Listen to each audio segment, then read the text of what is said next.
but Senator Tester, Senator Brown, and others, among many House members, came out. Do you believe that was an appropriate decision by your colleagues to take those public stands against the president? Because many of President Biden's allies tell me this afternoon, Senator, that many of the Democrats in the Senate and in the House effectively put him in a corner, that he was forced to make this decision. And while many are being positive at this moment about that they believe a ticket can now be strong and beat former President Trump, there's a lot of bitterness toward how some people in Congress handled this and forced President Biden's hand in the views of his closest advisors. Can you speak to that, about what Democratic senators were up to publicly and behind the scenes to force this to happen, and any role you might have played, whether tangential or not? You know, everyone makes their own decisions about how they handle things. And what I'd say, I'm sure there's bitterness. I'm sure there's hard feelings. But you know what? We don't have time for that right now. It doesn't matter who talked behind the scenes and who said this and how they divided, what words they used, when they call someone. There is no time for that right now. Because to me, the main goal here is to make sure that we have a president that respects the rule of law, that's going to stand up for working people in this country, and is going to lead our nation on the world stage. And so I don't think we're going to have time, and maybe it's a matter of time. I'm sure books will be written, Bob, on this entire few weeks in history. But right now, we can't look back. We can only look forward. And Senator, one more question from Ed O'Keefe. Well, you've kind of laid this out, Senator, but if you get approached by somebody back home in the Twin Cities there in the next few. Mr. Simple, I'm going to explain to you why Harris won't win. I'm going to explain to you why she won't win. Because this is a play on, it's the liberal Democrat playbook all over again. It's a play on emotions. They're trying to galvanize women to vote who largely vote Democratic. They're trying to galvanize black women specifically because they far more black women voters than there are black male voters. But it's not going to work, bro. There's way too many middle America white women that are not going. And then the number of brothers who not voting Democrat, she's not going to win, bro. She's going to win a nomination. She's not going to win the presidency, though. Let's keep listening.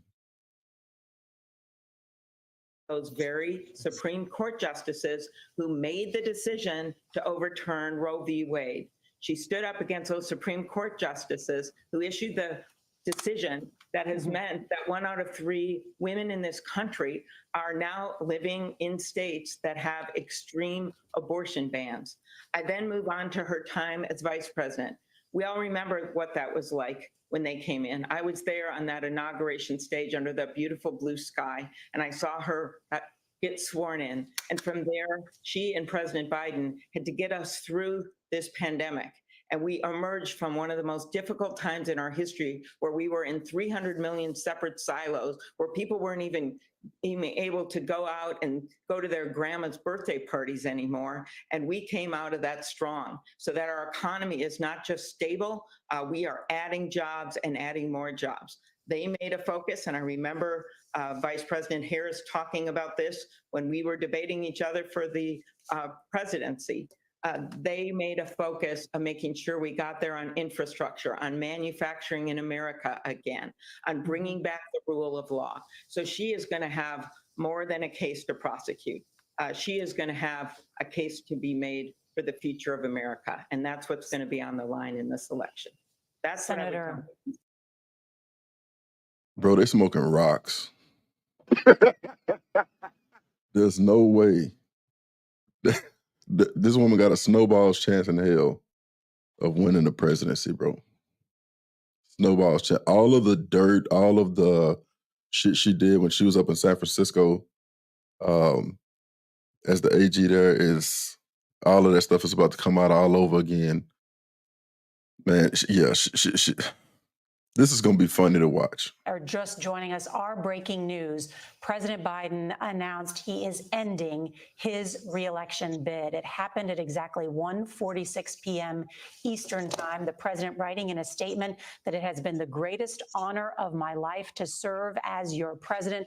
And while it has been my intention to seek re-election, I believe it is in the best interest of my party and the country for me to stand down and to focus solely on fulfilling my duties as president for the remainder of my term. And then in a separate social media post, the president endorsed his vice president, Kamala Harris, to replace him as the party's standard bearer ahead of its national convention.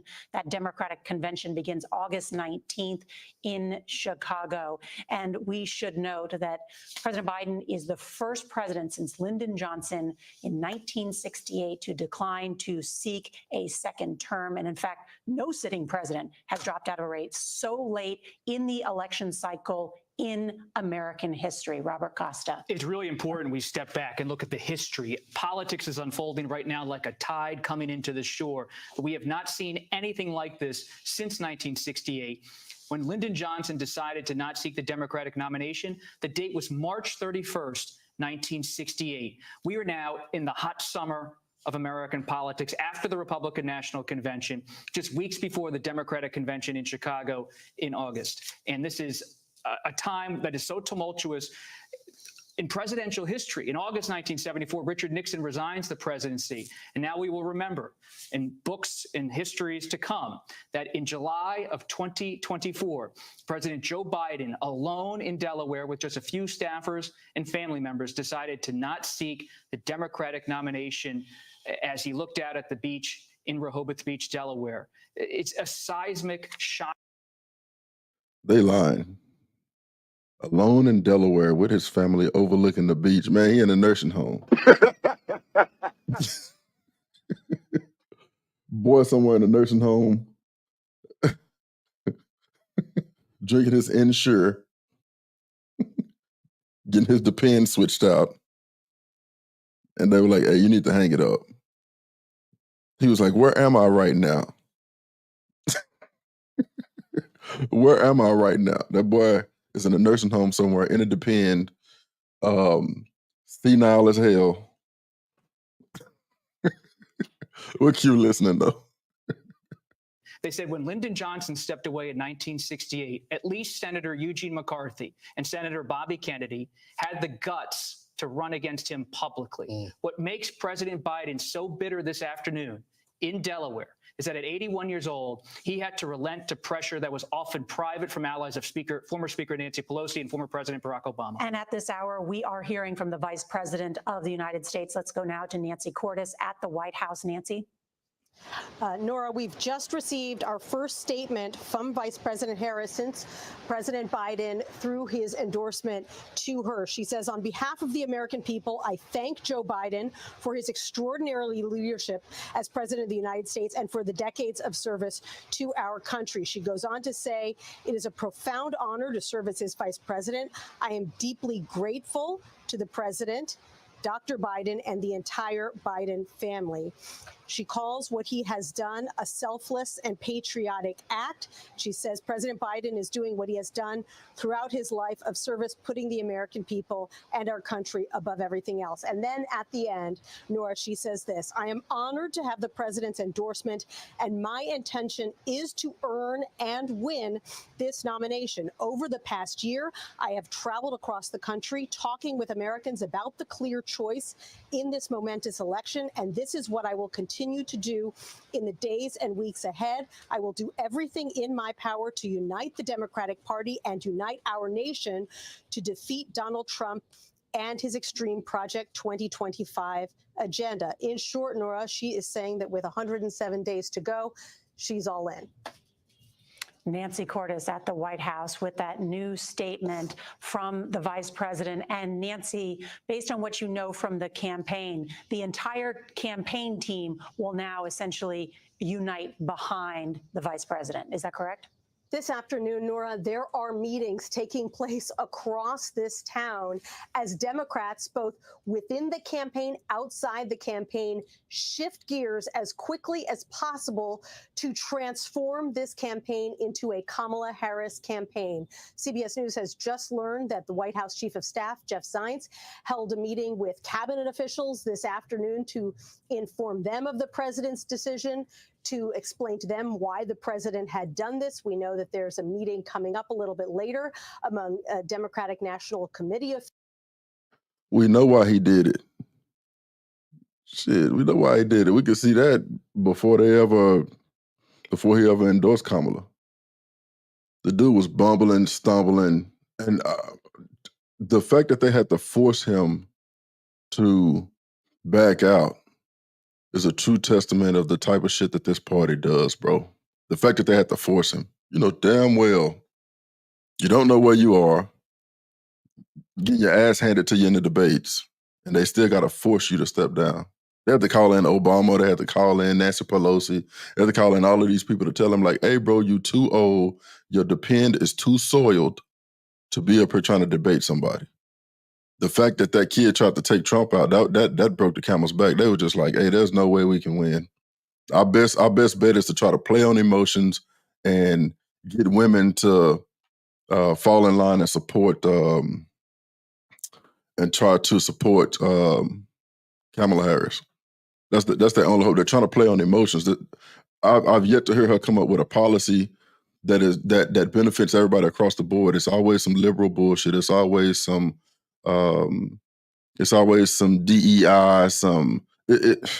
She's not gonna win, bro. If she win, I would be shocked. Women on the ticket. And just following up on that cabinet meeting, we know that most, but not necessarily all, of the Biden cabinet was on that call with the White House Chief of Staff, Jeff Zients. One of the people familiar with it said that Zients confirmed the reports that the president. Brother Chaos, what's going on, Chief? What's good, Wrench Turner? What's good? Welcome back. You know, Yes, sir. I feel you're gonna pop up, do a stream, particulars, but everybody's now focused. Listen, it's all been planned out. It's been laid out Yeah. for some time now. I'm gonna say this first, and I'm probably say maybe in my channel, maybe I'm more of an entertainer. I try to stay away from the politics because I know how politics is run. It's been a rigged sport for a long time. There have been books written about this. One particular one wrote in the 70s, even when Donald Trump was taken off and they put Biden in, is because, and I'm gonna say, and we as men, we're gonna be honest here. Most Americans did not want to take that COVID-vaccine shot, and he was not gonna push it. That's why they said, "Oh, you're gone." Do I have to repeat that for people in the back again? Listen, he did not want to go through with that. So you know what he did? They said, "Oh, good, we're gonna replace you." Straight up. Simple as that. Because think about this. How is it ironic now that regardless what happened to January 6th of, I think it was 2020, I believe it happened. Regardless of that, right? He knew the riots well, so he do. He tried to attempt and it didn't work. So he said, okay, I'm just gonna sit back and try again. Right? And lo and behold, as he runs again, and I'm not going to the so-called assassination attempt. I think there's something more bigger than that. I'm not going to take. I have my own mindset about that since we're on here. But it's proven evident that him running now again, it was going to be more better in his favor now, because way how they let this man ran the office for the first 4 years now, it's not really got any better. And because Democrats like to run more of the inflation side of things, a lot of Americans, they felt it. They felt it. Unless you're a certain status, and we all know most Americans are not over six figures. That's not possible. The whole country cannot run everybody on six figures. I hope people are aware of this. Not say you can't attain it, but it's not best if everybody is doing the same thing or making the same amount. You get me? Because the money's already scarce already. We all know how inflation works and how the money has been turned around for the last 101 years, because of, Fed came in, and that's when it really destroyed America, really. So now we have to be cautious about where the money's going, how the money's being printed, all that stuff. You get me? And this guy that was been in office did not really maintain, but did not really did much with the inflation. And that's the issue that's on the template right here. So now what you're seeing, because he's already aging, right, and he's really declined much faster than Trump, let's be honest. Nor Trump are not the same. They're born in the same decade, but they're not the same in regards age-wise. That Trump still has some few more years good with him. You get me? But Biden, he's already declined in the last 3 years, before even touching 80, mind you.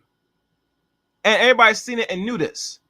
So his people talked to him in depth and said, listen, you're going to have no choice to step down because you're not going to win. It's already shown the numbers not with you because it's years.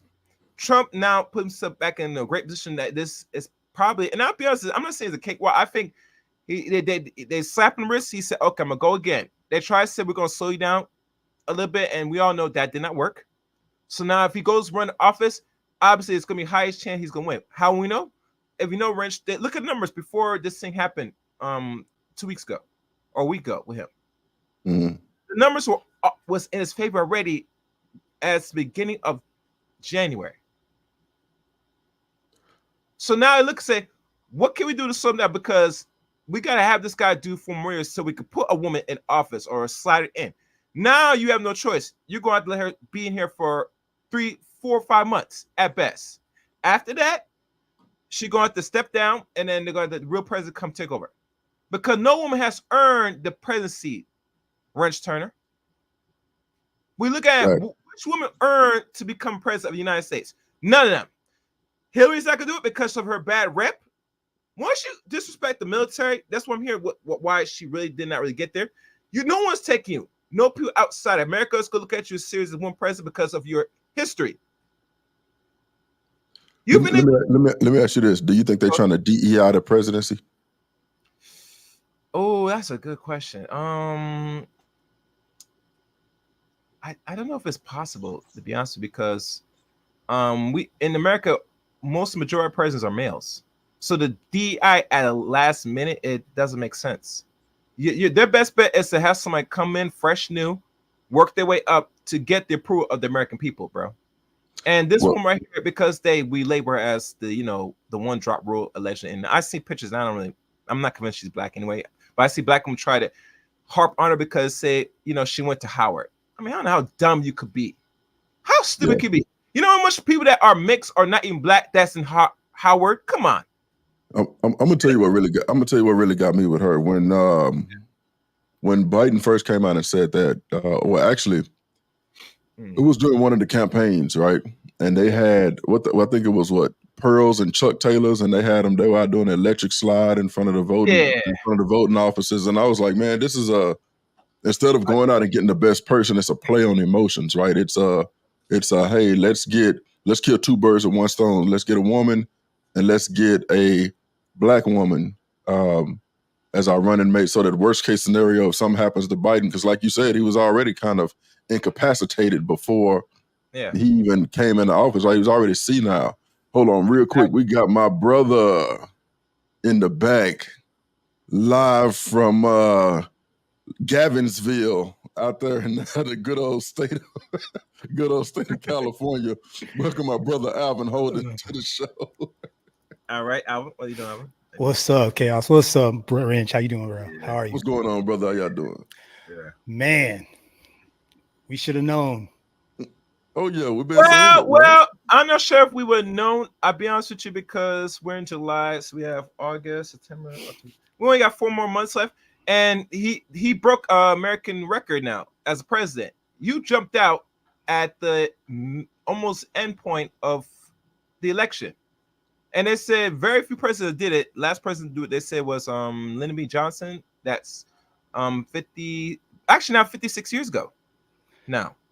So I'm thinking it took almost half a century for a president that has really a short term, but dropped out before even have the possibility if he could be reelected. Yeah, I think it's like this, man. I think if we haven't figured out how to recognize the okie doke by now, then like we deserve it at this point. So, and here's the way I see it. If the way that the Democrats have learned how to get things done is there's an emergency. They have to break the rules because it's an emergency, because we need to help you because of your safety. Like that's how they wear you down. They're like, oh, this gun is this weapon is too dangerous. We have to limit it in this way because you're too dumb to take care of it on your own. Or, women don't know that they are being taken advantage of. So we need to make these laws to make sure that women know that they're being taken advantage of. Like that's how they erode away all of our civil liberties. In my honest opinion, I think that they intentionally let this go as long as they possibly could so that they could insert who they wanted to in that spot without having to even go to a vote. So by the time it comes down to it, they'll be able to put whoever they really want in there. Unfortunately, I just think that everybody on that side is going to lose when it comes down to Donald Trump.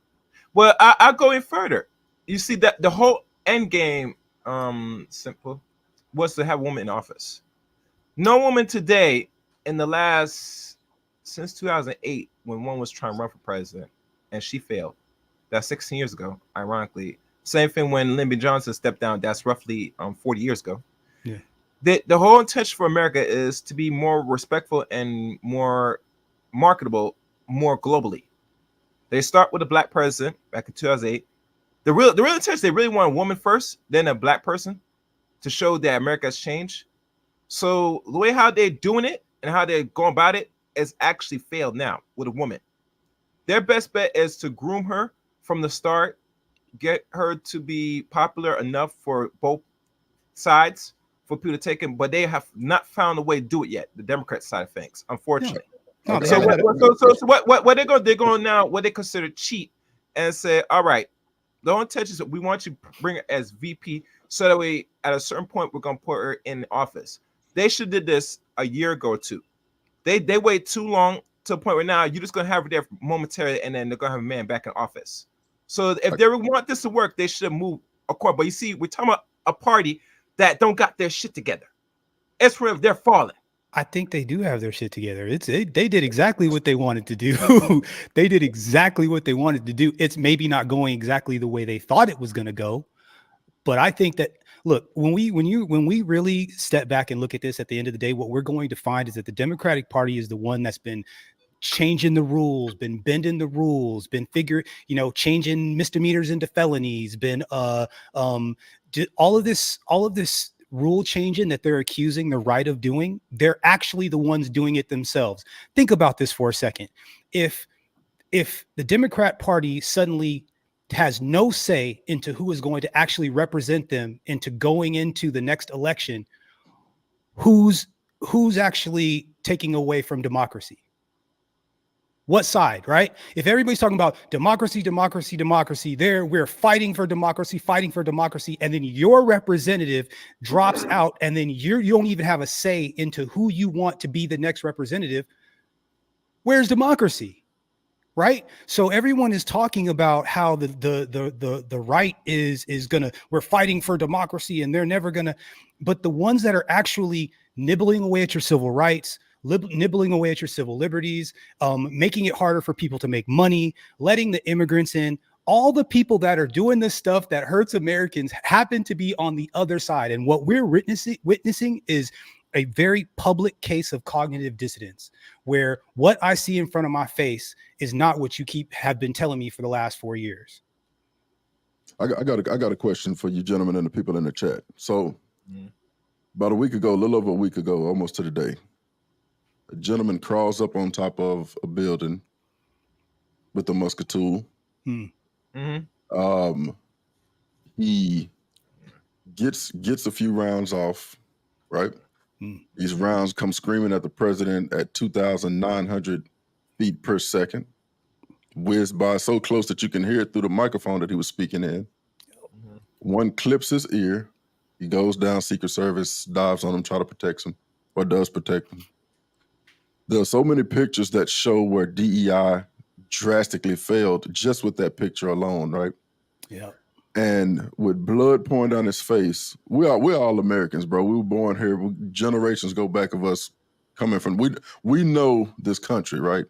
Yeah. A presidential candidate jumps up with blood streaming down his face, and instead of being ushered off into the beast, what they call the bulletproof SUVs, he jumps up and starts pumping his fist. Yeah. At that moment, and I think history will show this, years down the line, it'll show the tide being turned, because realistically, bro, the DEI stuff, the rainbow stuff, yeah, they were just talking about, and you in California, and They were Yep. just talking about where kids can basically change their Sex. And sex not tell without the the parent. parents being notified. So, Yep. and they were just talking about this before I went live. They were talking about, okay, well, if not Kamala, who else? They were saying that nobody else has been vetted deeply enough that they can bring them out because all of these governors and all of these senators and stuff have skeletons in their closet. So they were like, well, the one person that we know has been vetted deeply enough so that if they go digging, anything they find, we already know about it. We can kind of build a plan to combat whatever they say right against Kamala Harris because she's been the VP. Yep. It is extremely difficult, especially when you've been selling this.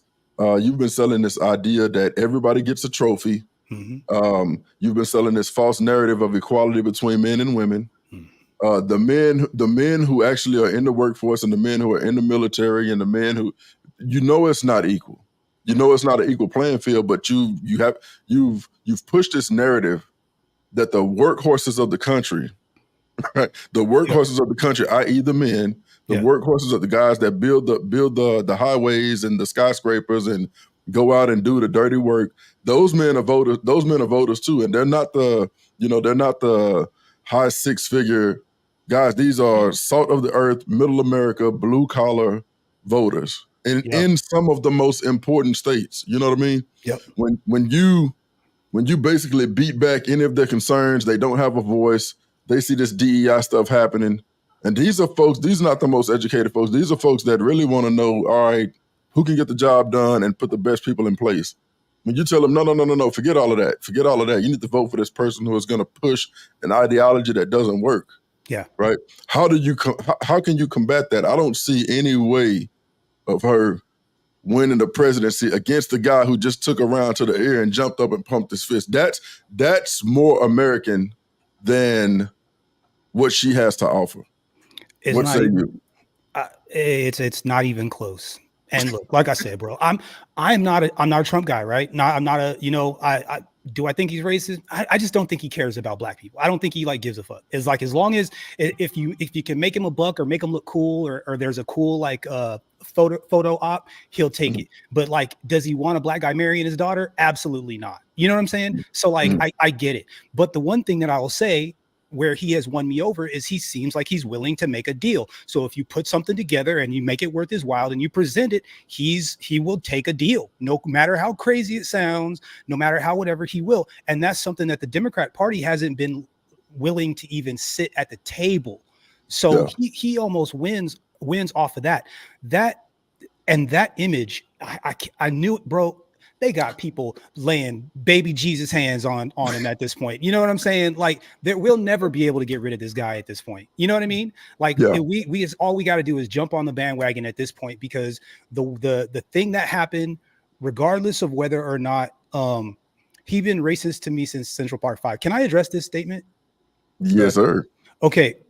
I went back and I started looking at some of the newspaper articles and some of the news reporting around this thing at that time. Okay. This was a perfect time where everyone was piling on the black guy, including other black people. So at the same time that Donald Trump was doing this, Reverend Al Sharpton and a whole bunch of other reverends was piling on the exact same way Donald Trump was, by the way. So if you can say that Al Sharpton can be redeemed for his behavior and the same things that he said, this guy can too, because everybody was lock all these black guys up at the same time. There was black women out there. There was, you know what I'm saying? So I just don't want to put this jacket on this guy like all these other black people at the exact same time were doing the same shit. That's all. That's all I'm saying. You're muted. Okay, good. You're muted. Go ahead, Chaos. Yeah. So like I said before, man, all this was well strategized, all laid out. For those, and I heard rumor that the black woman said if they don't put her in, they're gonna drop out. I say, listen, most you Negroes are not involved in politics enough. Hell, you're not involved in local politics, much as you focus on the White House. Stop it. You get me? If they really were focused on black people like that and need to vote, they would not be importing more and more immigrants by the thousands. You get me? Absolutely. Your scholars told you said that the replacement was already here the last 20 years. You get me? Yep. So I'm not saying black people should not still be involved in politics, but I'm letting you know, saying the leverage is really not there no more. You get me? I don't agree with that. I think we have leverage. I just think that we're just not using it properly. So, There's enough. so he was saying if black women, you said black women said if Kamala didn't get endorsed, they pretty much were gonna say, Mark my word. Mark my motherfucking word. You gonna pay for this shit. I promise you. I should have knew it was gonna be some bullshit today. You gonna pay for this shit, bro. I promise you on everything. I promise you. Look, Everything, yo, that's when you're gonna get cut, bro. You're gonna get cut right after that. Yeah. Look for blades. Look for blades. Cover up, run. facts. Because that's when you know it goes. That's the all bets are off after that. No, man, I think I mean I don't Kamala, they're being made to abide by the policies that they're putting in place. And that stuff only works for so long, right? You can fool some of the people all the time. You can fool all the people some of the time, but you can't fool all the people all the time, right? At some point in time, you got to put Biden out in public. Yeah. And you get to look at him stumbling and hurt, having a hard time with stairs and all that, or doing a control alt delete in the middle of a debate. You know what I'm saying? Like, we can't unsee that shit. Like, we can't. And so we've been listening, or they've been listening to, what do they call them? Circle jerks. They've been doing these Democratic circle jerks, and they've been patting each other on the back and talking about how good they are and Bidenomics and all that madness and yada, yada, yada. And when the rubber hits the road, when we have the data and the statistics to show that your economy is not doing what you said it is, there's a whole bunch of, like, everything that you're saying is a lie. And then you're expecting me to trust you now. Mm-hmm. And that's where I get mixed up. Yeah, man.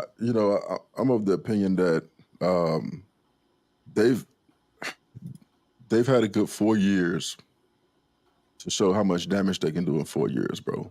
Mm-hmm. And then the other thing too, and I want black people to really listen to what I'm about to say, and I want them to really digest this shit deep down into their genes, all the way down to the atomic level, right?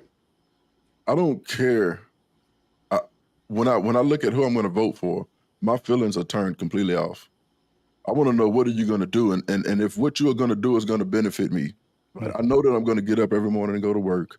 I know that I'm going to try to do what I can to put some good out into the world and make it a better place, right? Yeah. I know that I'm going to go to bat for the brothers. I know that I'm going to try to do good, efficient work, right? I know that I want to take my business to the next level. Mm-hmm. The policies that you put out, do they benefit that? Whether you like me or don't, like, I don't care, man. I don't. I want to know, what are you going to do? How will the policies that you put in place affect me? If I'm asking right now, with their last 4 years, the policies that they've put in place where I've been directly affected, where I've been told, hey, you got to have X amount of women on your team, right? Yeah. I can't just pick the best person, and I'm not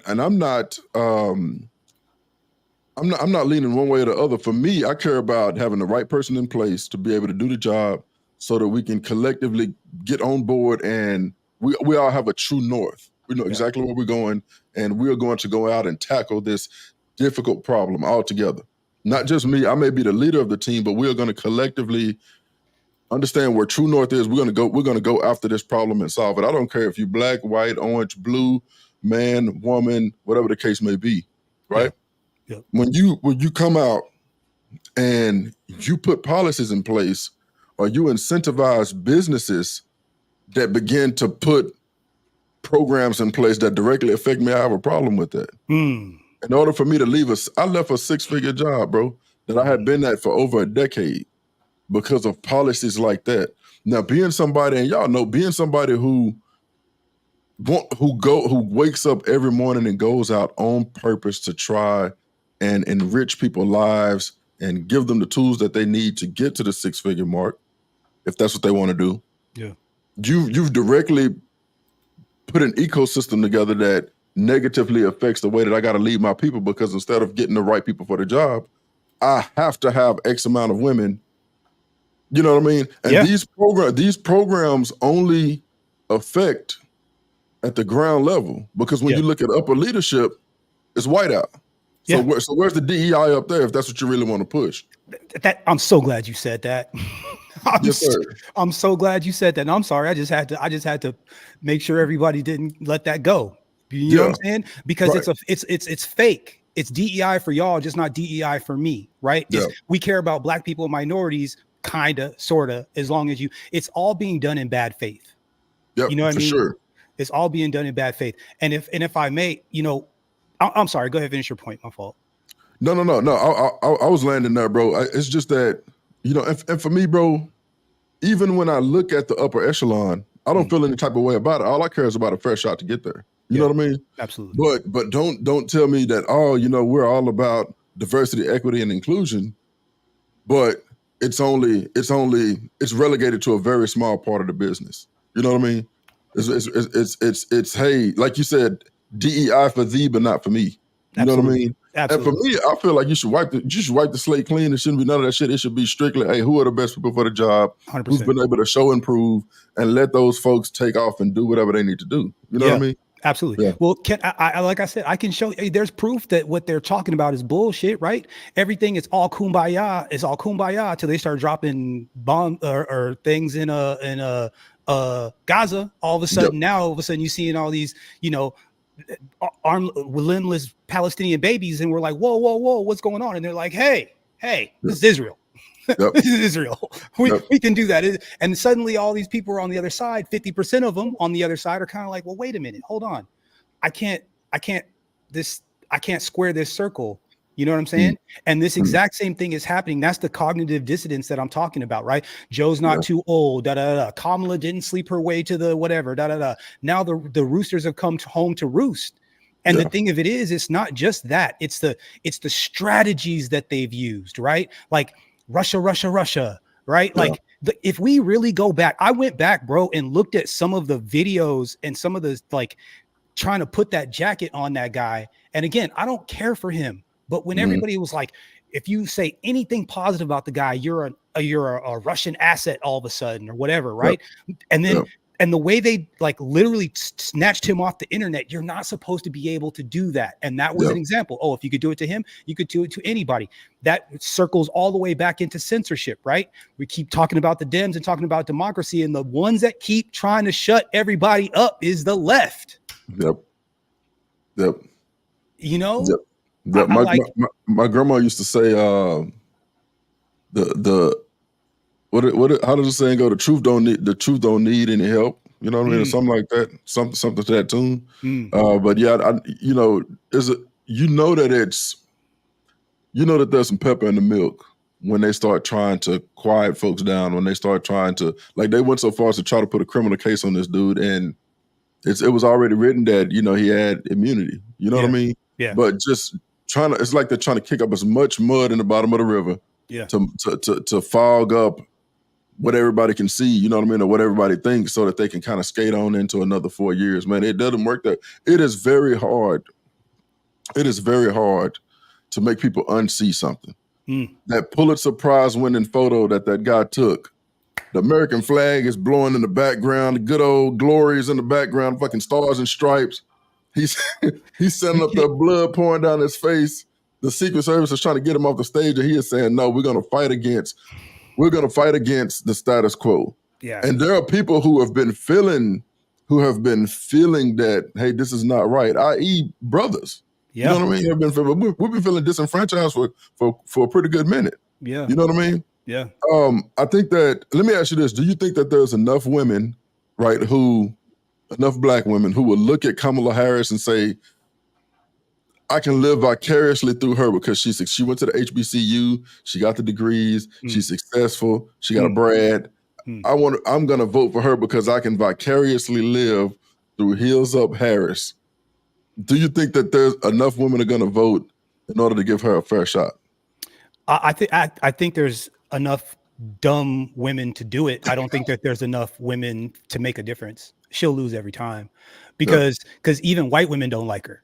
You know what I'm saying? Like they got to win somewhere. The demographics, I was just looking at it earlier. The demographics got to work somewhere, right? So if everybody is roughly 50-50, 51, 49 women to men, right? So there are more women. Mhm. No problem, fine.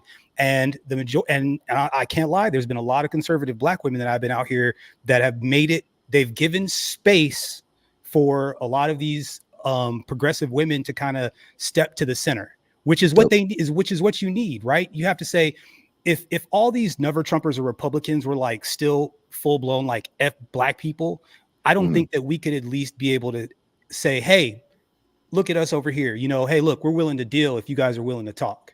Yeah. Right. And I think that they are willing to do that. I don't think that there's enough Black women to make a difference. I think that it's a losing battle. Mm. Yeah, I second that, man. I think that the Democrats have built a house of cards. I think that liberalism is a house of cards. Anytime you and granted there's emotions tied up on both sides as it relates to getting votes, but whenever you build your whole the way that you're going to go about doing something, your whole standard operating procedure, your whole modus operandi, the way that you are going to do business, whenever you build that solely on emotion, it's only a matter of time before it falls down, right? I think that a prime example of that, right? A prime example of it is you look at how Democrats come out and how they speak to people, right?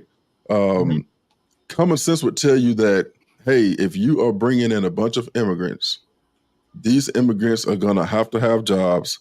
These immigrants are gonna use services that our tax dollars pay for, right?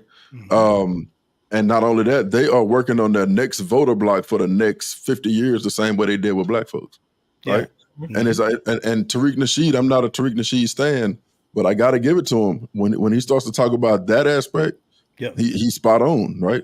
They already see that brothers, that Black men are leaving have left the Democratic plantation in droves over the last couple of years. So they're looking at it, they're saying, okay, well, we know that we have Black women as our base. Black men, typically they go to the Black church and the pastor comes out, hey, you need to vote. You know, the good Lord talked to me last night. You need to vote for President Joe Biden. Ain't that right? Yeah, that's right. All right, pass the collection plate so I can give me another purple suit, another Escalade with fucking premium leather interior inside of it, and y'all take y'all ass to the voting polls and y'all vote blue. Well, that you can't play that card no more with with internet and social media and brothers actually coming out starting to have conversations. Hey, bro, I don't want to see your purple suit with the fucking with the damn cape on it, and you slide James Brown across the damn pulpit, telling us to vote blue. That shit is over. That shit don't work no more, right? So now it's like, oh shit, we have a portion of the Black community that are now independent thinkers, and not only that, you can see it in real time because it's all on YouTube, it's all on Twitter. The conversations are happening back and forth, and the other thing too, even though Black women, for the most part, and not all of them, there are some that can look and be logical and be like, okay, but that's not the majority. Let's be honest. That's not the majority. When the emotions only works with one part of the voting block, then they are, and this is the cold part, they are basically voting in their own demise. The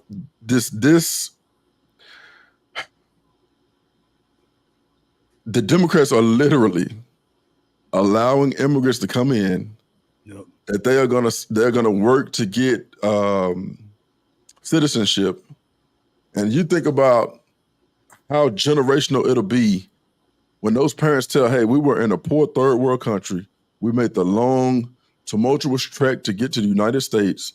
The Democrats let us in, they gave us citizenship, they gave us jobs, they gave us housing. That next generation that goes to college will be diehard Democrats because we already know that college institutions are basically liberal mills, right? And they're trying to create the next voting block for the next. It is a smart thing to do on their part. If they're trying to solidify their next voting block for the next couple of generations, and Black women or liberals in general, are attempting to help them do that, like to your own demise. Because when our grandkids don't speak Spanish, bitch, don't say nothing. Don't say nothing. Don't say nothing. And see, here's the point though. What we're not realizing, or what people aren't realizing yet, these are South American countries, are conservative countries. They are conservative countries. Now, I believe that they think that the way that you said is going to go, they think that it's going to go. Mm. But if you've ever seen a large population of Latinos in Southern California, you'll know real quick that they don't want any more immigrants in here. Once the immigrants get in here, they're here, but they don't want any more. They're cool with that. They're cool on more immigrants being here. They're very Republican. They're very conservative. They're very white. Like you go to some of these, we've talked about it before. What is it? Something La Raza, something like lightening the skin or lightening the race. Like so, these So are it's whitening the race. yeah, Whitening. whitening the race. So they're That Argentina thing. yeah, they're letting those immigrants into this country. So those immigrants aren't likely to be Democrats. Those are likely to be conservative voting people. Now, and that's where I think the Democrats are messing up. They think that, oh, since we're going to give them these other people, these fish nuggets, and we're going to make all these gestures like we do to black people, that they're going to all of a sudden be, they're going to vote the way we want them to vote. And I don't think that that's the case. I think that they're going to end up being extra screwed when it all is all said and done. Yeah. We got my brother Gracious Greatness in the building, man. Salute, bro. I appreciate the €5. He says the Liberal Party just won recent elections in the UK as well. Politics has really been on some foolery recently. Man, absolutely. They definitely have. I see we got the brother Chaos Range just popped back up in the back. Sorry, I hit the wrong button. Damn, I'm gonna hit the wrong.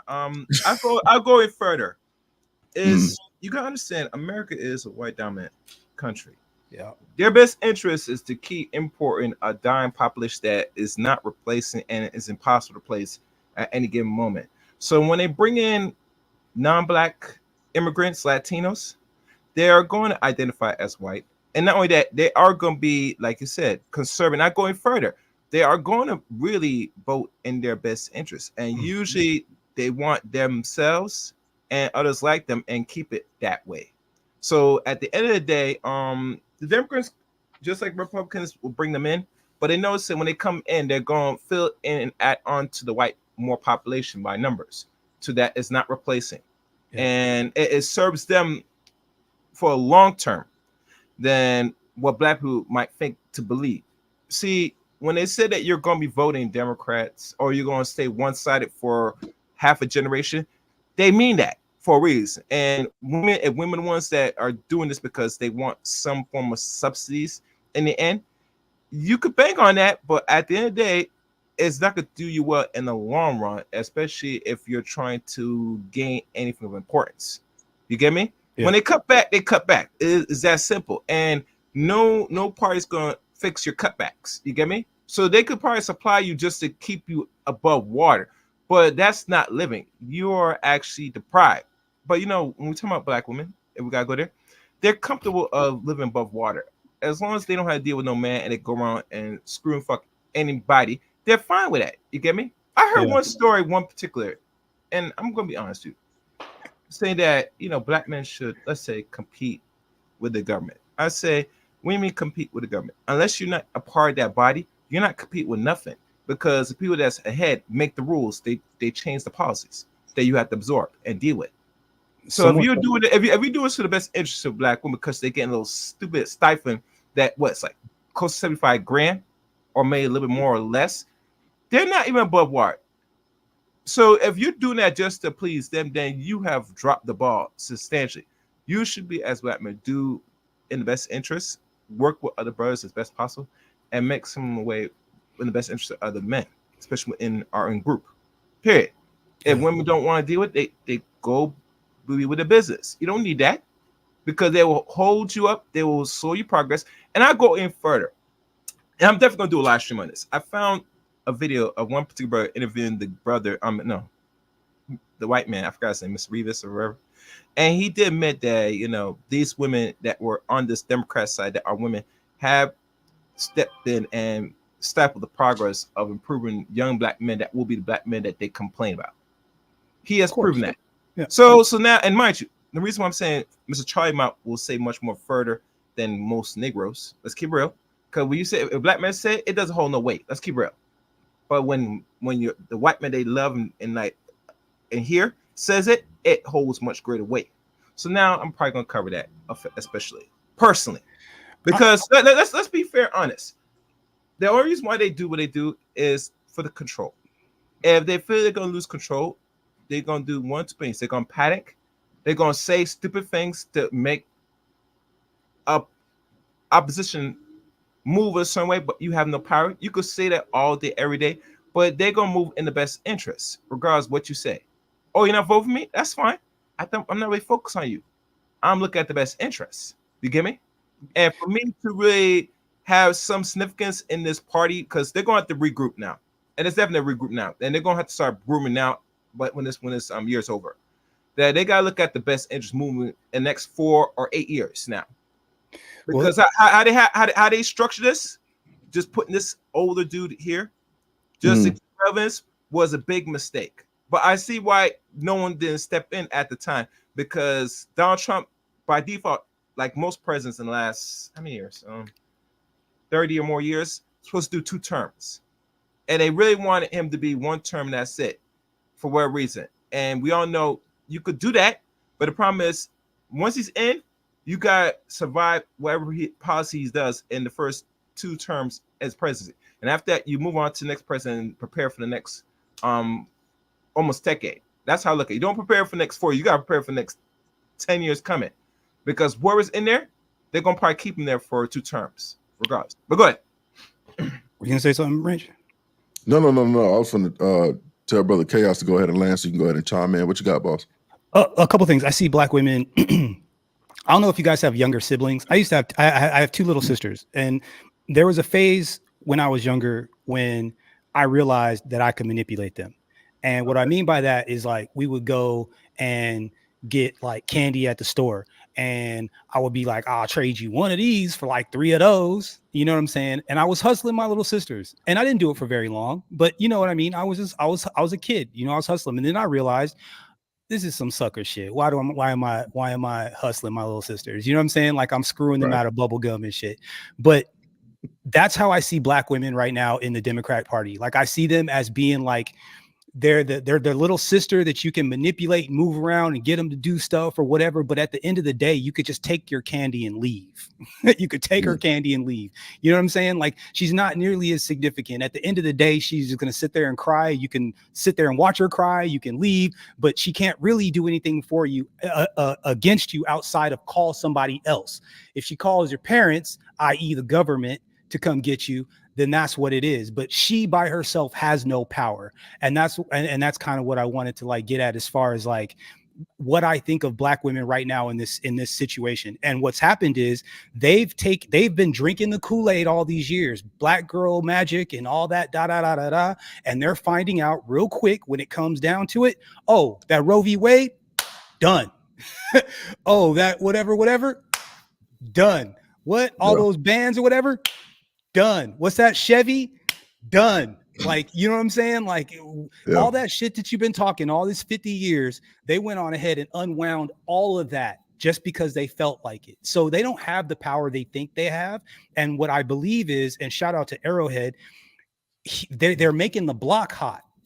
You know what I'm saying? Like, right now, we have to separate ourselves from black women, because right now, black women have put a big old target on themselves. And we know how it is when it's like one of us, we all look the same, right? So whenever this MAGA blowback, right? Because let's be honest, when they say DEI, half the time they just mean black people, right? They mean black people. The other half of the time they mean women. I mean, right? Like, when they say DEI. So sometimes when they say DEI, they mean it in the way that it's supposed to be meaning. Sometimes is they just another, you know, I heard one of the Charlie Kirk or one of these white boys talk about, oh, if there's a black pilot in the blah, blah, blah, I want to get off the plane. And that made me want to flip a table, because it's like, yo, you're just a fucking racist asshole. Oh, excuse my language. You're just an asshole. You know what I mean? Like, that's not what that is. But then when we look at Kamala Harris, we say, okay, I kind of understand. I understand the argument. You know what I'm saying? I understand what you're talking about. But I'm not a big, I don't think that they have as much. I think it's all noise for black women right now. It's all bluster at this point, right? It's all bluster. All these women mayors they're losing their jobs and getting fired. All these female judges are losing their all these female DAs are getting bumped from their jobs. You know what I'm saying? Like Mhm. it's been a full blown, jettison of every single black woman in a It's decently much. It's powerful much job. even that they are now officially being replaced, regardless of the criminal actions. Yep. The Miss Zaddy stepped in and said, "All right, it's time to remove all you Negro women, the ones that I had in office a while. I'm going to replace you with the people that I bring in, which are the non-blacks. You get me? That's Yep. what all these criminal charges they seen that's been known. They had that on record already. You get me? They just using that as the actual leverage to flush you out. You don't think they know that most people that's in office doing some criminal stuff that they said they got some on you to say, all right, I could put this in the media, use my media to put in front of you to get rid of you. They Yeah. done this. They done this to black men. They do it to them now. You get me? Yeah. Yeah. Oh So yeah. this Whenever is they want to pull the when plug. you see the information now on all these mayors or wherever they're in esteemed office in certain cities where we reside, that's just them flushing the toilet, getting rid of the rest of the shit that's there. Period. They're just cleaning house now. With a woman, especially with Femi Will, they try to do something with Trump, right? They already got dirt on her, right? When she went to trial, it just exposed it, and now they use that as the official leverage already. Said now we could push you out. You get me? She don't Yep. know that, but she know that the minute the media start focus on you, it's gonna be a wrap. Cause now they can now say, well, you serve your purpose. Now I must get rid of you. You know, you got to understand. Like Uncle Dennis Burns said best, they do break their toys, and once the toy is broken, they throw them away. Yeah. 100%. You're muted, Branch. Oh yeah, I just got a message that a guy I used to work with a few years ago died on a Texas river, a rafting incident. A blue collar building maintenance guy. Um, yeah, that's unfortunate, man. But back to what we're talking about, man. It's funny to me when I look at the political landscape, and it's what makes it's one of the reasons why men typically don't trust the leadership of women is because, like Alvin was saying, they're able to be manipulated. You know what I mean? The fact that they don't even see that at the end of the day, you do need the black male vote, right? Whether you believe it or not. But when you come out, and my battery just went out of my camera, I'll change it out here in a minute. But when you come out and you say, "Hey, go build something." Oh, okay, we're gonna go build something, but what we build is gonna be on the other side of the aisle, and we're gonna see how y'all feel once all of these policies that have put y'all in place to be able to somewhat, to a certain extent, try and subjugate the brothers. The system that you put us up against, that we have no chance in hell of beating, Yeah. right? Yeah. Okay, what we build is gonna be very uncomfortable for you, right? Because for men, it's logical. Because Yeah. you walk up to the average brother and you say, "Hey, man, why do you vote blue?" I vote blue because Republicans are racist. All right, take this notion that Republicans are racist out. Why do you vote blue? Mm. Well, my parents have always voted blue. Okay, why did they vote blue? Well, because my grandparents voted blue. Okay, why did they vote blue? Well, LBJ. Well, what if I told you LBJ was a racist? Yeah. Well, your mama black. You know what I mean? That's exactly how it goes. That is exactly how it goes. You got to understand, I'm Wrench. gonna change up my battery real quick. Y'all go ahead and No cook. problem. Go ahead. You got to understand, Wrench. Personally, I covered this last night about why black women love white male supremacy. One woman that wrote books on it, and I'm not gonna go in detail. You gotta watch for yourself. It's kind of lengthy, but it's there for a purpose that they love it. You get me? If it doesn't suit them, it has no significance to them. They know majority of all European men and women in America, since its foundation, was always a racist country. I'm not sure why black people think that you listen to one that they're not gonna have no racist intentions. Of course, it is. This country's founded and built on it. Yeah. Is you have to understand how you could use this country or be in this country that will better suit you. That's your real intention. You should not be always worried or concerned about the racist. The racist is always there. How you could deal with and work around the society that's already known and prone and structured for your self-destruction. Hmm. You get me? That's how you're supposed to move. But you know, you can't tell black folks this because they get too much in their feelings every day, all day, every day. And I'm tired of it. Get out of your emotion and feelings. That's why you're such an emotional picker in politics, or you show up every 4 years to pick the same people over and over again because they feed your emotion. That thing that Kamala Harris did when she said that she used to listen to Tupac, girl, you don't listen to Tupac because you were an adult, young adult at the time. You were just adult. You never listen. You know what year Tupac came out, and you slip it on that. Just like with Hillary with the hot sauce nonsense. So they I just, feed on your emotion I to be just, an emotional picker, and that I'm not cool with that. Go ahead. I mean, it's a poor sales job, right? Like black women have made a decision that my future with being by myself and getting these and having these freedoms is greater than being with this man and doubling up on resources and attacking this thing we call life together.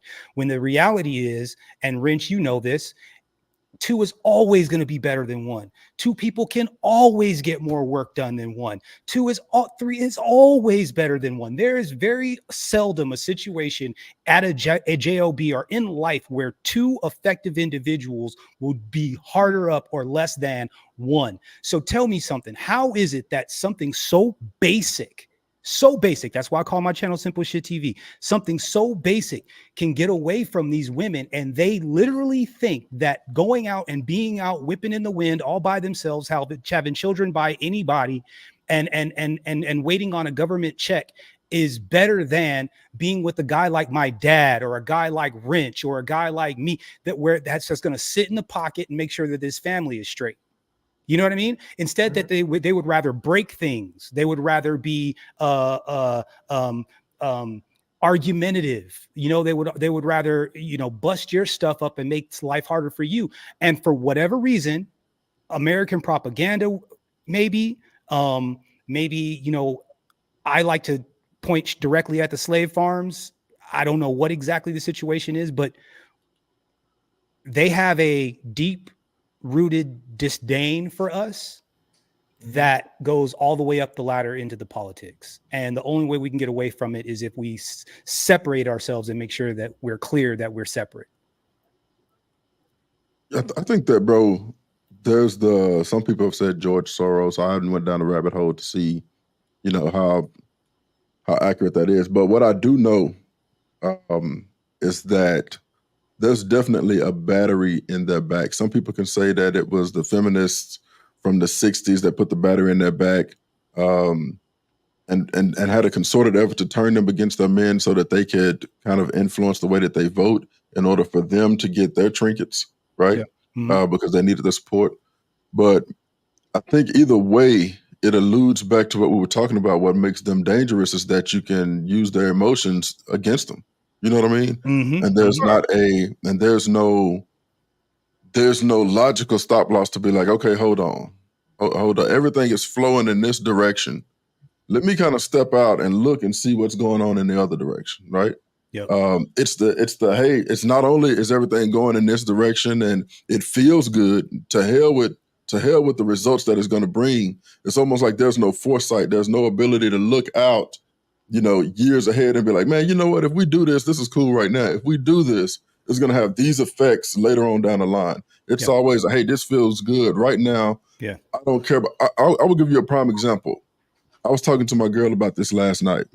It is of my belief, and I'm not wishing this on anybody, but it is of my belief that when you take into consideration social media, the corn addiction that a lot of young men have, they don't need to necessarily dot their door to have interactions. All of the interactions happen online. The refusal to want to sign up for a greater cause, meaning that the numbers for the military are declined. I think with the exception of one branch, which is the Marine Corps, the numbers are down. Everybody gets a trophy. This faux mental health deal that they've been pushing. What has always worked, the fact that the status quo is going against what has always worked, meaning, hey, you are a boy, you are a young man, You are a man. Your charge is to go out here and build, provide protection, provide provision, all of the stuff people talk about in the space. And in return, you get this. You get somebody that looks like you, that's wearing your last name or looks like your wife. Your last name goes on into perpetuity because you raised your offspring to do the same thing. And you've left a good legacy behind. When you go against everything that foundation is already there, it's been done longer than this new shit that we're trying to roll out. Anytime you take a society and you put women in charge to lead it, it goes the way of the dodo bird, right? Yep. Cleopatra is a prime example of that, right? But when you try and find a solution to something that's not a problem, right? And this is the other thing too, right? And I don't mean to jump all over the place, but this is clicking right now. There's not one society, that you can go to that is completely perfect, right? Somebody's going to always feel disenfranchised. Somebody's going to always feel like they're not getting their just due. Somebody is always going to feel like something is not fair. But at the end of the day, especially if you're a man who can stand on your own too, and you understand what it means to go out and compete, and you understand what it means to dot that door every single day, go out and hunt and bring back the red meat, right? Yeah. All you really ask for is a fair shot. That's all you looking for. I'm just looking for a fair shot. Yeah. I don't necessarily have to feel good about it. I mean, shit. I could ask y'all a series of questions right now, and I'm pretty sure each one of y'all can answer it time and time and time again about something that you did not want to do, but you went ahead and did it anyway because it was for the greater good or because it would benefit later on down the line. You didn't get the instant gratification. You didn't get the instant reward. You did it because it was going to benefit you later on down the line. Yep. And you went out and did the thing. You know what I mean? Absolutely. Until one of the reasons why Black culture, and I'm telling you as a Black man, FBA, Freedman, whatever you want to call it, just in case anybody be like, oh, here motherfucking tether. No. I can track my folks all the way back to when we damn near first got here. Yeah, we Black. Exactly. And I'm telling you, as a Black man, for anybody who watches this after the fact or anybody who's watching it right now, one of the reasons that our culture struggles, right, is because it is a culture that has been led by women. And so you get a bunch of emotionally led men, right? I was watching a clip of this guy who hold on, we got my brother. I always mess with him and say I'm resident Navy SEAL. He's like, no, I was a contractor. But we got my brother in the back, the contractor. Salute, brother. Contractor. But one of the reasons that we struggle is because we have generations of a culture that has been led by women. And when I watched this clip, it was basically a Middle Eastern guy, and y'all probably have seen this, a Middle Eastern guy in a corner store. And he's probably in like Chicago or something.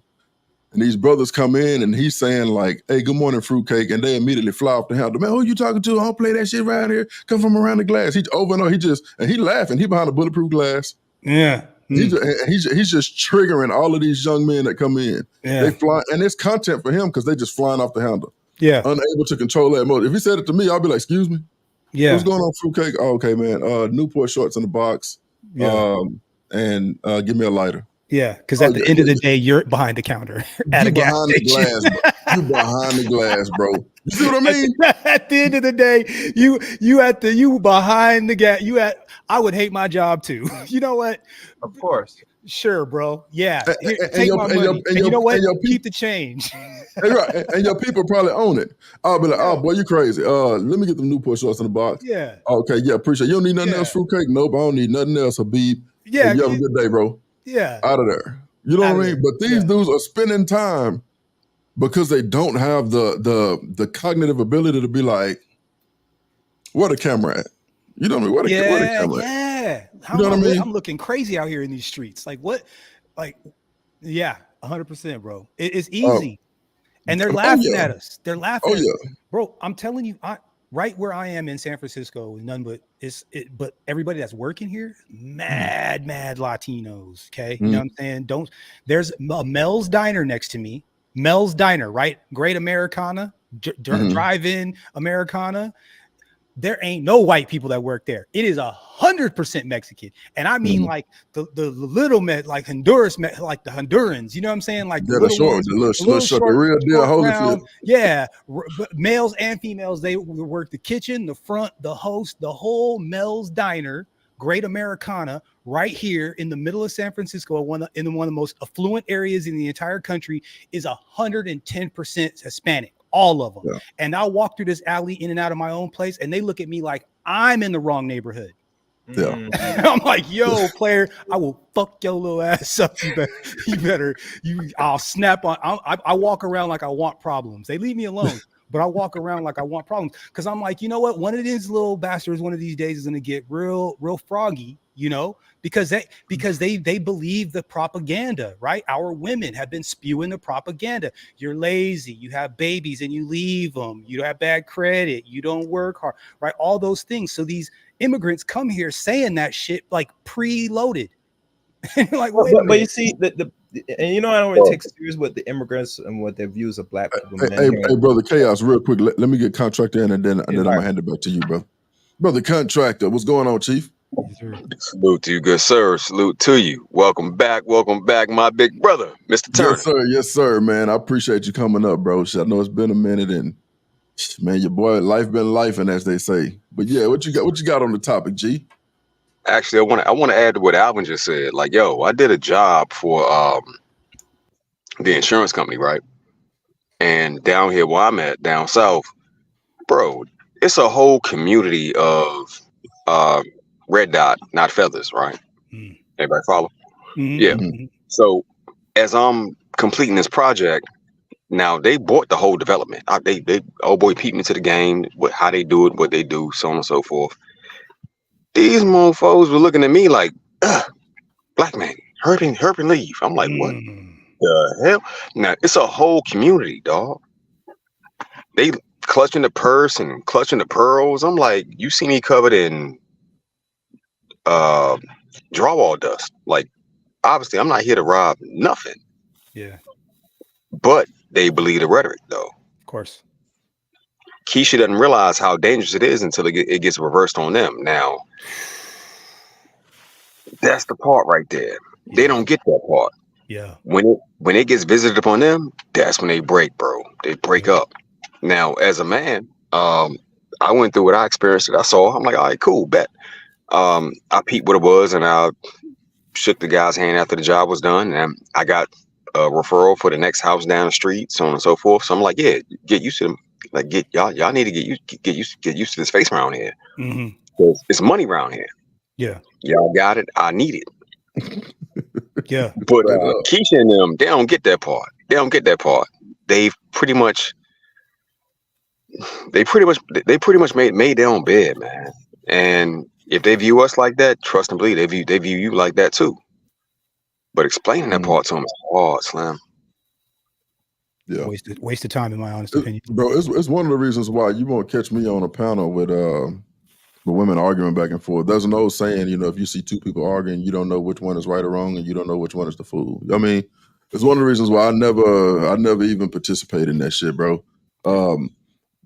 Even with my own daughter, bro, I have a grown daughter. Even with her now, of course, she knows her dad, right? So our conversations is normally from asking for advice, and me providing that advice is never contentious, so there's never an argument. But even with her, there are times when I tell her to do something, her mother and all in her emotions tell her to do something different. Because what mom says feel good, you go out and do it and it don't work, and then you come right back. I should have never listened to her. I'm like, well, but they don't have foresight. It's just not a natural thing, man. Look, my own mother is not a typical woman in that the way that she operates and she thinks. She has a very analytical brain, which is a very rare thing. Not very many people think that way. So even from a young age, when I was a kid, she was always teaching me to do things in processes and in steps, just like my dad did. It was just like out in the garage there, but it was like school and books on this side. That's a very rare thing. And like whenever you come across, even in regular life, when you come across a woman that's capable of interpreting what you say, not get offended by it, and then implementing the directions that you gave, you're like, oh, you're a keeper. Yeah. You're a keeper because you can take direction and follow through. You know what I mean? I don't mind questions, but and that's just not a very stereotypical female trait. It's just not. That's what makes men men and women women, right? And I think that the feminists and all the people that are trying to talk about how many different sexes there are or whatever, they always ignore the biological part, which is like, there's some shit I just can't do or doesn't make sense in my brain. And there's stuff that you can't do that doesn't make sense in your brain. And it's the fact that we cover for each other that makes the whole thing work. Yeah. But when one side is conned into thinking that they're perfectly capable of replacing the other thing, it's like, oh, what happens when you can't call 911? What happens when there's no one at the hospital? What happens when your Uber don't work? What happens when the light switch don't flick the lights on or the water don't come on, right? Houston, didn't they just get a power outage? I bet you there's a whole bunch of single women out there like, what the, you know what I'm saying? Yep. Yeah. And check this out. So there were brothers that were posting on TikTok like how to hook up the generator so you can run your house power.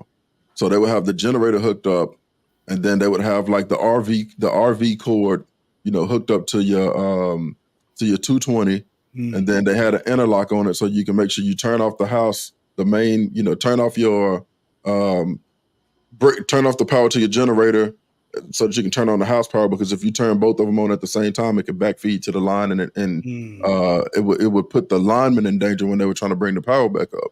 You know what I mean? Got you. Huh? And there were guys posting on TikTok like how to do this, like, hey, we put this in place, and this is how we run our house power. They were running central air, all of the lights, and there were so many women in the comments. Are you close to Copper's Cove? Are you close to Houston? Are you close to? I was like, yeah. When shit get real, you need, yeah. And then the other women were like, yeah, they should do this, because they're a good person. Them dudes were like, hey, we got families to feed too. We'll give you a discount within reason, because it's unfortunate that Hurricane Beryl or whatever came through and caused this, but we're not running around doing it for free. Or the ones that didn't have money. I wish I had money to be able to afford to do this. Our lights been off for 3 days. The Hispanic women were like, we're so thankful my husband knows how to do this. Me go out there getting it in. You know what I mean? Out there getting it in. They were posting screenshots of like the text threads. Like, anybody know anybody that could do this? And they would send the link to the video. I'm like, it's all fun and games when the lights are on and the grocery store shelves are full, and but when shit get real, it get real quick. You know what I mean? When this happened with Trump, honest to God truth, when this happened with Trump, I was actually cleaning one of my rifles. I had it on the island. I had some new parts and toys that I was putting together, right? And I just so happened it came over my shoulder. It was like breaking news, the assassination attempt of President Trump, yada yada yada. And I'm looking, I'm like, oh yeah, I'm doing exactly what I'm supposed to be doing, staying ready, so I don't have to get ready. You know what I mean? Even when we were talking about the 150 yards, my rifles are sighted in. My rifle is sighted in for 50 yards. I literally sight my rifle in at an indoor range for 50 yards. 3 times that is 3 MOA dots on my scope. All I gotta do is lift the scope to the 3rd dot and compensate for windage. And I'm close. You know what I mean?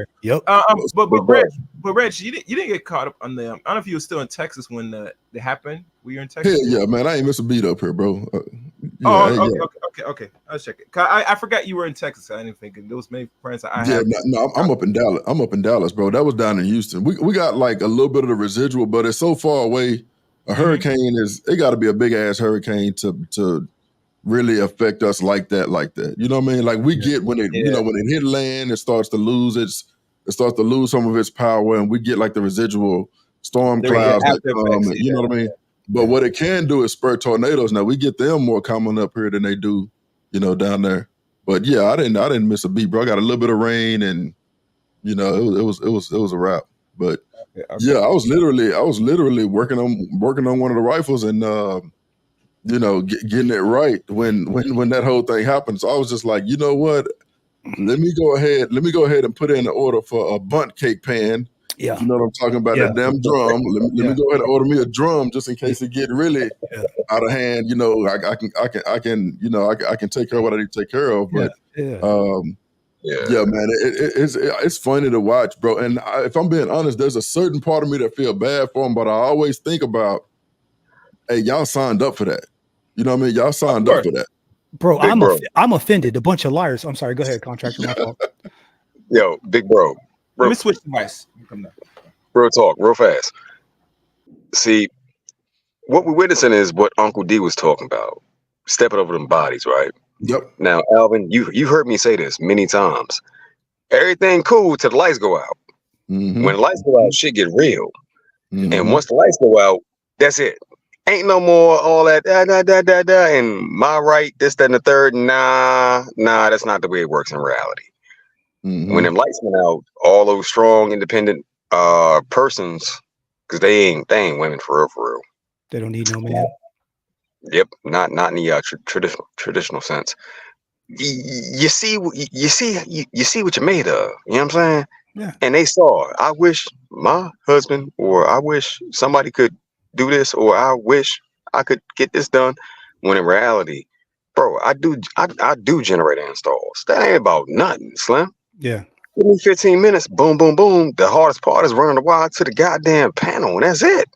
Facts. These girls can barely tie their shoes together, let alone run power from anything to anything. They don't know how an engine or a motor works. They don't know the difference between regular gasoline and diesel. They don't know kerosene. They can't start a fire. They can't really cook food for real. Like, these hoes is worthless. I'm sorry, they just are. And what's happening is our consumerism has made it so easy for them to like ignore all of their skills. Or for, did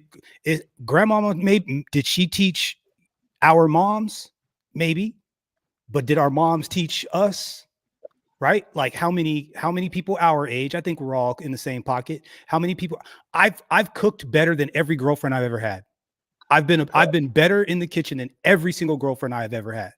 So it's not like bitches is out here, you know what I'm saying, cooking guys dinner when they're courting each other. You know what I'm saying? Like doing it like they used to do in the old school, bring over an apple pie or something in the middle. You know what I mean? Like, they're not doing that kind of stuff anymore.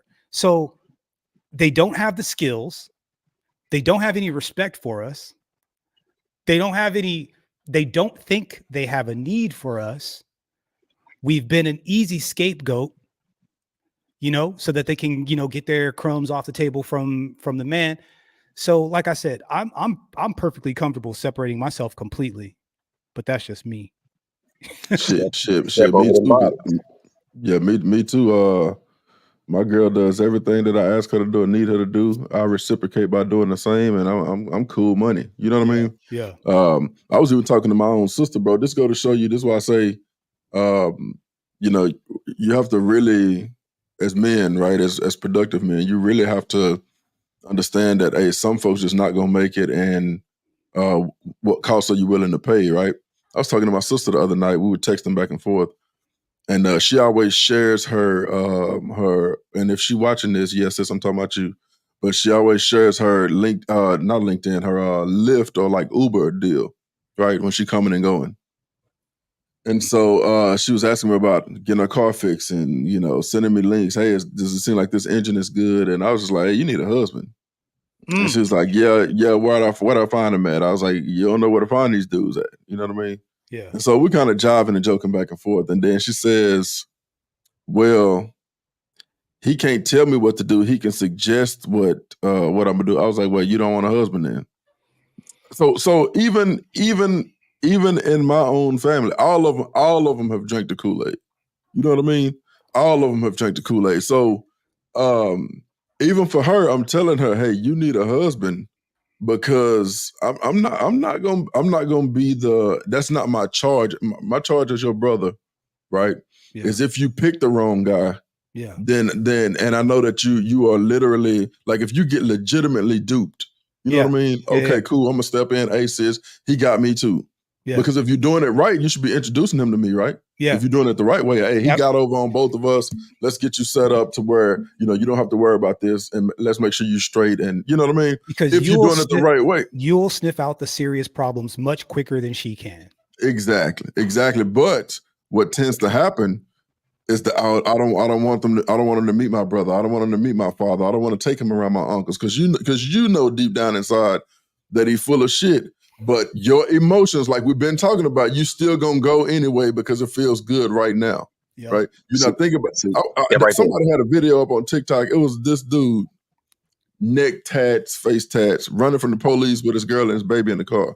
She's like, pull over, stop, pull over, stop. I was like, yeah, y'all love Pookie until Pookie start Pookieing, right? Yep. You know what I mean? Yeah. So, yeah, bro, it goes into what we were talking about, bro. You know, and for anybody who's just joining the stream or watching this after the fact, what we're talking about is women's lack of ability to control their emotions, so they're easily duped. Yeah. And the Democrat Party is going to play on that right now because they're going to give you a black, heavy quotations, a black woman Yep. to trigger your emotions to, you know, try and help them get to win the presidency or get another Democratic term, which is not going to happen because what you're up against is a Pulitzer Prize winning photo, Pulitzer Prize winning photo of somebody who is the complete opposite of the Kool-Aid that y'all been drinking. Fuck that Kool-Aid. Y'all gonna get some green tea with no sugar in it. Oh my God. This upcoming day. It's gonna be the complete opposite. Oh my God. Goddamn CNN, John Deere, Microsoft have all axed their DEI programs. And they crying on TikTok, and I've been taking and I've been screen recording like a son of a gun. Twitter, Disney, Facebook, ESPN, all of them, because it was done in bad faith. Yep. It was done in bad faith. It was done. I think it was done. It was way more trouble than I think that they thought.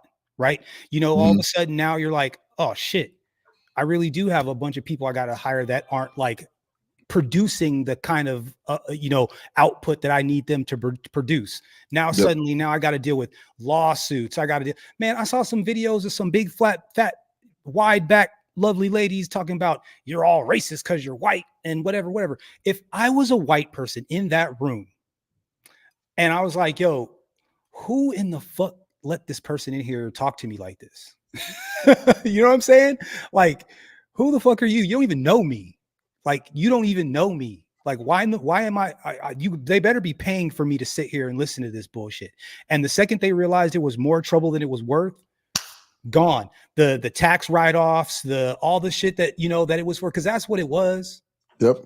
Right. Yep. It's They like, were incentivized. Yeah. There was a kickback from the government for doing that shit. Yeah. Yeah. And that shit about to be gone. And I'm so glad. Bro, I don't know if I told y'all this story. What made me just finally be like, you know what? I'm not doing this no more. And the job I just left reached out to me to come back. I told him, no, I'm good.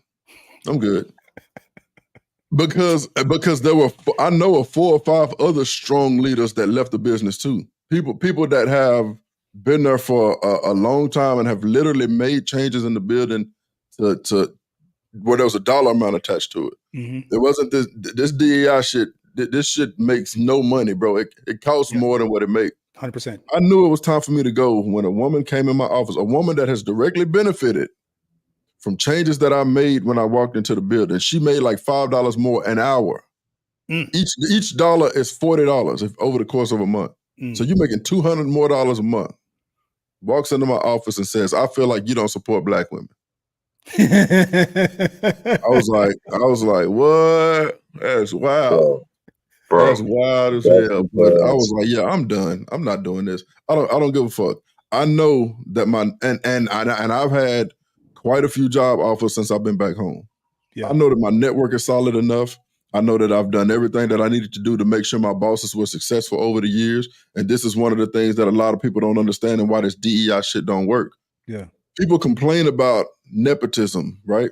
And I do think that nepotism is an issue when you put people in place that don't have the skills to do the job. But one of the things I can tell you, I don't care how cool my homeboy, and I got a lot of homeboys that worked for me and worked with me. I don't care how cool you are. If you can't do the job, bro, I'm not bringing you in to make my shit harder. But if I know you're good and I know you got the aptitude and I know you got the ability and the capability to do it, hell yeah, I'm gonna bring you on because I know you hungry. I know your ass behind 2 years in child support. I know you need a job. I know it's hard for you to get on anywhere else. Yeah, I'm gonna get you in. You're gonna do whatever you need to do. But also, I know that my homeboys, what they know about me is if you're not cutting it, bro, I'm gonna pack your ass up and get you up out of here. It ain't nothing personal. I'll see you next weekend, right? Absolutely. Yep. When it came down to finding another gig, or when it comes down to finding another gig, my network, man, and if he's watching, I'm gonna interview this guy on my channel too. He's a Annapolis graduate, the U.S. Naval Academy, deployed overseas. He has a podcast on Spotify. He talks to some really talented people, right? Even with him, a guy that I used to work for, solid guy. Even with him, was pounding the pavement. Hey, sending me links. Hey, I talked to this guy. Just good. And this is not no black dude. This is a white guy. Just good. And he's gonna tell his story on the channel and really run down. And I hope people are mature enough to really listen and take in. Yeah. But I knew that I had done in the spirit of thinking ahead. Yeah. I was like, I knew I wanted to have a solid network because it's something I didn't have 10, 15 years ago. I wanted to have a solid network of decision makers that had worked with me and understand that we had went out and did the hard thing. And we had been in the fire. We had worked those long hours together. We had worked on them holidays together. We had worked Saturday, Sunday, left Monday morning at 2 a.m., catch a nap and come back that Monday morning, all of us sleeping and kind of just laughing in the meetings like, damn, you actually made it? Yeah, I actually made it. The stuff that women are pushing, no, you need to set boundaries. Okay, and with those boundaries, which is fine, you can set those boundaries, but I always say it, everything that you want is beyond your comfortability. You know what I mean? It wasn't comfortable to do all of that shit, but I knew that I needed to build those relationships, and I needed to make sure that my bosses never had to ask me for hey, why didn't this get done? Why didn't this get done? I would either report on it ahead of time why I couldn't get it done, or hey, I'm going a different route. You know what I mean? But again, I talk about the career shit and I talk about the relationship shit because it all ties together. The same ideology that may work in a relationship don't necessarily work when you're trying to go for what you know. You know what I mean? Yeah. Those boundaries that everybody stop at, the person that goes beyond them. So people be like, oh, that's not my job. I was like, man, I could go from putting in a HDMI panel or putting in an HMI panel inside a machine or scrubbing the urinals. Yeah. I really didn't have no boundaries because I was like, shit, I'm trying to go for what I know. Yeah. And all of that work years ago has it to where I can get on my LinkedIn and I have people in my network that are looking out and are saying, hey, this guy's good. Or, hey, I've worked with you. I got a guy right now that worked for a competitor that we used to work together. And he said, hey, I know what you're capable of. I got a guy in place right now that's not cutting it. I want to bring you on board. Okay, cool. He called me back again. Hey, I talked to my boss, which is my plant manager. I talked to him and I showed him your resume. He's on board too. It'll take me a couple of weeks, but give me some time. All right, cool. Yeah, I'm chilling. Yeah. I was blessed enough to have some resources in place where I can kind of sit back a little bit. Yeah. I've been out for the last month. It's almost a month. It's feeling good. You know what I mean? And I'm blessed, but I did all that work back in 2013, 2012, 2014, because here in 2024, I've built those relationships, right? Yeah. And it was never emotionally driven. It didn't feel good. I didn't want to do it all the time, but my logic overrode my emotions and said, hey, go out and do this. You know what I mean? Absolutely. Well, when you're, and again, I think you're always going to do the best job you possibly can, no matter what it is, whether it's sweeping up a floor or, or hiring someone or training someone, you're always going to do the very best job. And people pick up on that. The good ones will pick up on that. Right. And that's, again, long term. You're thinking long term, all I have is my word, right? All I have is my work ethic and what people see. If I'm slacking and people see me slacking, like when my name comes up again, if I'm not prepared or if I'm not ready, then they ain't gonna call my name again. Right. Like, yo, there's nothing worse than being on a football team or whatever, and you're watching the starters play and your name gets called and you don't know what the fuck to do. You don't know what to line up. Yeah. Your teammates looking at you crazy like, man, get him off the field. Yeah, that will happen one time. And that's the only time that will happen, because Yep. you'll never, you know what I'm saying? Like, you always got to be prepared. And it ties into what you were saying a second ago. Look over your shoulder, you see breaking news, and you're like, you know what? You know what? When the thing goes down, I already know I'm already in the right pocket. And salute to Yep. you for that, man. I'm yeah. Wrench, Mm-hmm. your character as a man will always show, man. Yeah. At the end of the day, it doesn't matter your title. Your character as a man will always show, and that's going to tell you who the fuck that person is. You can Fact. you can feel it. You can sense it on a motherfucker. You know what I mean? Yep.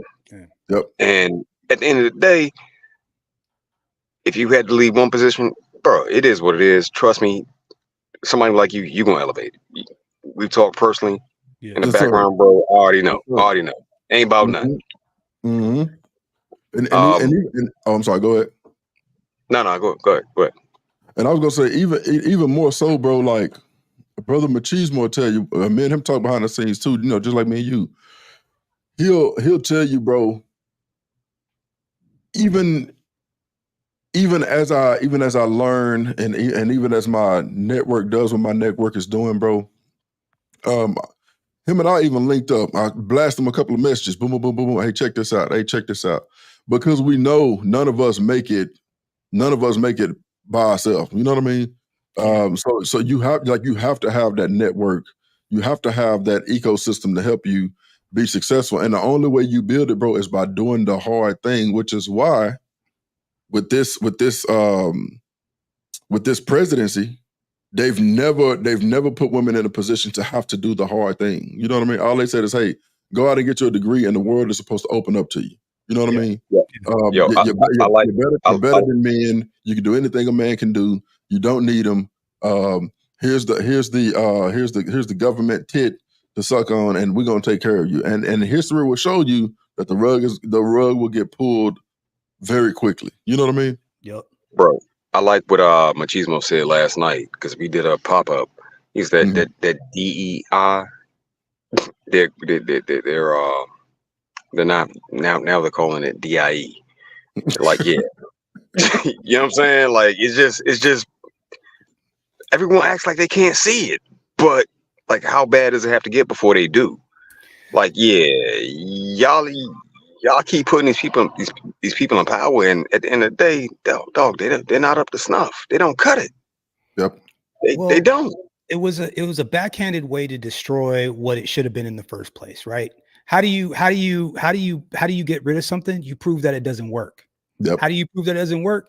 You sabotage it, right? So you sabotage it. Civil rights and all that stuff. Slowly but surely, they start taking this stuff away, and next thing you know, we look up and we realize, oh, they've been doing this the whole time. Like, they've been doing this the whole time. I'm not a and again, I'm not a conspiracy theorist or anything like that, right? But I mean, if you really zoom out and you look at it, okay, we just became the number one arms dealer in the entire world, right? Boeing is the largest company export that the United States has, selling planes and weapons. 25% of the United States debt is student loan debt. The United States started buying student loan debt in the 90s. 25% of the GDP. So the expected gross revenue coming from this country comes from freaking college loans. Yeah. American debt. How many Black women are in college right now? Think about that for a second. Right? So a large population of these people that have been asking for everything, they just got a free loan to get this education to basket weave and to run in HR departments and give you a hard time. Yep. That's what they got. Yep. And there's no future in that. Yep. You know? I look forward to the day when AI takes over HR, because it takes all of that emotion out of it. Were you following the company policies? Yes. All right, you good to go. Were you not? No. That's it. And because right now there's so much ambiguity and so much ambiguity and so much emotions and feeling. And I've had my share of run-ins with HR departments, right? just because we weren't able to enact what the company policies were, this is the course of action that we're taking, or this is the corrective action that we're putting in place. And it would be something as simple as, hey, this person was late, I wrote them up. Okay, well, is it the first time being late? No. Okay, well, did they call a text? Why does that even matter? DEI hire. Why does that even matter? Right? So, Yep. I'm not going. We'll take some closing remarks from you, gentlemen. I ain't gonna ride it too much. I just wanted to come on live because I thought it was hilarious to watch this, and in the midst of all of these DEI programs, or DIE, as the brothers were saying, as all these programs get axed, and the political landscape is changing right before our eyes. It's a hell of a time to be alive. Yeah. I think that the next couple of years, I'm ready to see what the relationship. And now, granted, I'm not looking for one. Y'all know I always preach the same thing as Uncle D, bro. Be loyal, be solid, take the moral high ground. That way, in worst case scenario, if she fuck up, you can get out, and you know that you did everything you were supposed to do. But I'm interested to see how the relationship dynamics change, because all that safety net, that government tit that had been that they've been sucking on for the last couple of years is just drying up. Ain't nothing but powdered milk in there. There's nothing more to get up out of there. But right. Brother Chaos, I'm gonna go ahead and put you on mute. I think I was getting feedback from you, brother. Brother Alvin, what you got in closing, brother? And in closing, first I want to say thank you for throwing this up, for Absolutely. doing this impromptu live. I keep like, because there's so many important things that I want to talk about, and I understand the censorship that we're dealing with, and I don't want my work to be taken away, but I think that our voice still needs to be heard. And Absolutely. You confirmed what I was going to do later on anyway. I was going to do a broadcast later on anyways. And I'm Yep. so thankful that you did it, because it like helped me believe that I was doing the right things, being Yes, like, sir. instead of just chasing the debauchery, right? We could make it, we could be easy. We could chase the booty shaking, Diddy, da da da da da. We can chase that and if we want to, but this stuff really matters. Yeah. And I think that we're becoming more sophisticated in how we communicate. We're being more sophisticated in how we're interpreting information, and we're being more sophisticated in our politics. And I'm thankful that we're able to have this conversation so that we can at least inform more people that look like us, so that we can start to put that leverage in place that we were talking about earlier. Absolutely, brother. And I appreciate you joining, bro. Like I said, you already know what's understood ain't got to be explained, man. You're day one from when both of us had 5 subscribers, right? So I'm proud of you, brother. And I remember that. I remember you locking in. I want to say maybe last year, the year before, you locking in and just every day, just live. And then you took that little hiatus afterwards. Yeah, I did the exact same thing. I was posting every day, and then I got to the point I was like, all right, we over the mark. Shit, I'm tired. Yeah. So yeah, man, I was thinking about that the other day. I was like, man, I remember when Simple Shit did the same thing, and I see why he had to take that break. Yeah, man. But as always, brother, I appreciate you, man. Your insight and your opinions and your feedback is always welcome here, brother. Thank you. Thank you. Yes, sir. Yes, sir. Brother Contractor, what you got, brother, in closing? Well, our counterparts believe that, well, through some form of magical thinking, that Heels Up Harris will be their savior. That ain't gonna happen. So, brothers, get your popcorn, get your chips, get whatever snack you prefer, and just let them crash out. But don't pick them up. You better not help them. We gonna shoot the fade if you do. I swear for God, we gonna shoot the fade if you do. You let them crash out, smash out. They gonna do it. Yeah. And you best not be a part of that. So I'll leave it there. Y'all have a good one. Hey, brother Contractor, I appreciate you, bro. Anybody who's not subscribed to these brothers on the screen, make sure you go by and subscribe to them, man. They have some definitely have some really good topics going on and some really good conversations that's happening. I know the Contractor, a lot of times he'll come up late at night, and I'm a night owl anyway, so I'll be up listening. Hey, brother Chaos, you got some background going on, brother. Brother Chaos, Subscribe to his channel, The Contractor. Subscribe to his channel, Simple Shit TV, Alvin Holden. Make sure you subscribe to that brother channel too. And then, as always, we got the brother, the international Quiet Storm in the building. And I almost forgot, he has a personal board, a personal sound on my soundboard. For those of you who are not familiar. That's it. So I definitely appreciate this, brother, man. I appreciate the $20 super chat, the $20 super chat, bro.